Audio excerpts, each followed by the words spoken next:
sobrang tagal ko nang may dark lips at parang walang pag-asa na magiging maganda ulit siya. Minsan, parang kahit anong lipstick na ilagay ko, hindi pa rin natatakpan yung kulay. Sobrang nakakainis at nakakahiya na rin kasi maraming tao ang napapansin at kahit si hubby ko minsan, napapansin din. Nakaka-down talaga.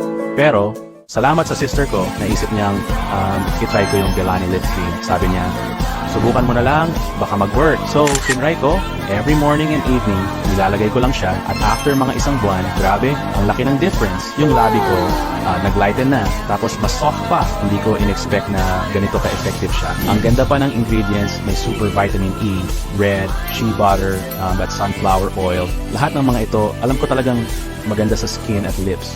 Mabilis siya matanggap ng lips ko, hindi siya malagkit, na parang natural lang ang ganda.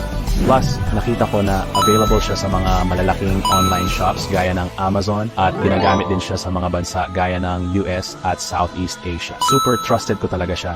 Ngayon, ang saya ko kasi hindi na ako kailangan mag-makeup ng sobrang kapal para lang matakpan ang dark lips ko.